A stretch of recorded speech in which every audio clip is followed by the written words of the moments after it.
جیسا کہ عرض ہوا خواتین کے لیے ٹخنوں تک پیروں کا چھپانا نماز میں واجب نہیں ہے، لیکن اگر کوئی نامحرم دیکھ رہا ہو، یہ خاتون نماز پڑھ رہی ہے، کوئی نامحرم شخص دیکھ رہا ہے، اس صورت میں جو ہے خواتین کے لیے ٹخنوں کا چھپانا بھی ضروری ہے۔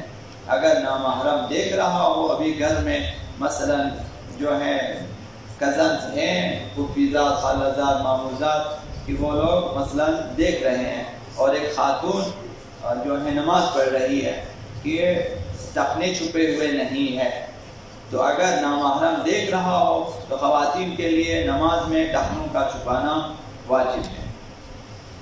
یہ حضرت آیت اللہ خامنہئی اور حضرت آیت اللہ سیستانی ان دونوں کا فتویٰ ہے۔ دوسرا مسئلہ یہ ہے کہ خواتین کے لیے نماز میں مصنوعی بالوں کا چھپانا واجب نہیں ہے۔ اگر ایک خاتون کے سر پہ جو ہے اصلی بال نہیں ہے، مصنوعی بال ہے، خرید کر لگا دیے ہیں، بال مصنوعی ہے، تو نماز ان کا چھپانا واجب نہیں ہے۔ تیسرا مسئلہ یہ ہے کہ چادر بدن نما ہو، خاتون نے جو چادر پہن رکھی ہے وہ بدن نما ہے، اگر اندر کچھ نہیں پہنا ہوا تو پھر نماز نہیں ہوگی۔ اگر اندر پہنا ہوا ہے، اوپر جو چادر ہے وہ نازک ہے تو کوئی پرواہ نہیں ہے، نماز ہو سکتی ہے، کیونکہ بدن پوشیدہ ہے۔ صرف چادر کا بدن نما ہونا یہ اشکال نہیں رکھتا ہے۔ جس عمر میں لڑکیوں میں بلوغت کی نشانیاں ظاہر ہوتی ہیں ان پر پردے کا احکام لاگو ہو جاتا ہے۔ جب ایک لڑکی مثلا بالغ ہو جائے تو اس کے بعد حجاب کے احکامات اس پر لاگو ہو جاتے ہیں۔ تو اب یہ خواتین کب بالغ ہو جاتی ہیں لڑکیاں؟